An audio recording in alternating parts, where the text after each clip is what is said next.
First off, I have to ask about economists' confidence in their own ability to forecast out 35 years. Is this a kind of a deadlock, a done deal? Well, they struggle to project 3 to 5 months, let alone 35 years. So very much not a done deal. An interesting academic exercise, and one a lot of economists undertake. You look at Jim O'Neill, formerly of Goldman Sachs, and the BRICS concept. Economists like to kind of plot out a route to the future, and that's what the Economist Intelligence Unit's doing here. But with some interesting findings. They're not completely outside the realms of possibility. Well, obviously, we see the juggernaut of China. It's not hard to believe that they'll completely overtake everyone else. But it's interesting to see countries like Mexico growing larger and larger in influence.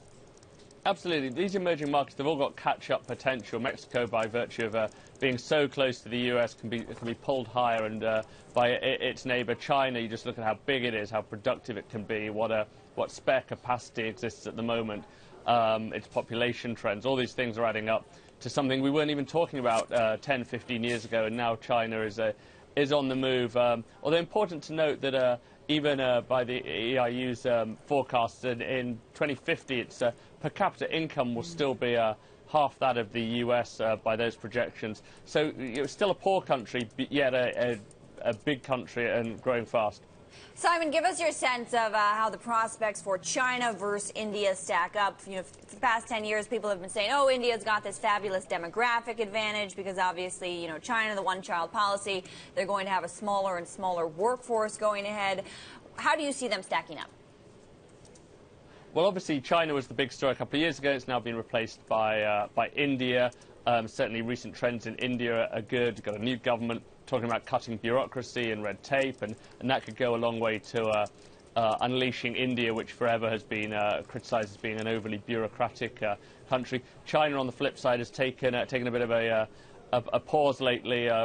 Growth still growing, 7%, maybe a bit less, but perhaps not the double-digit speed that we saw a few years ago. So certainly India has the momentum now.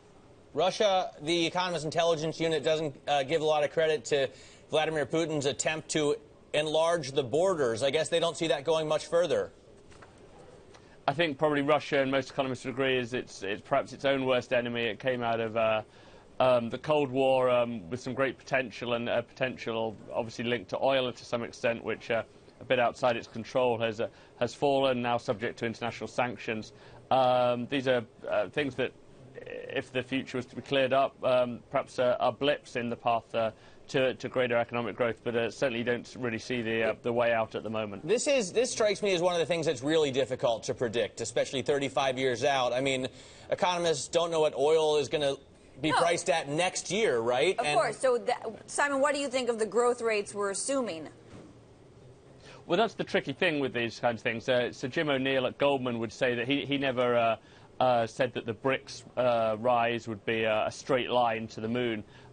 It would be one of bumps and peaks and troughs, and that eventually they would get to where he was saying. I would suspect that EIU would say the same, that this is a projection based on trends, but that any one of which can be blown asunder by outside shocks or internal shocks in the case of Russia.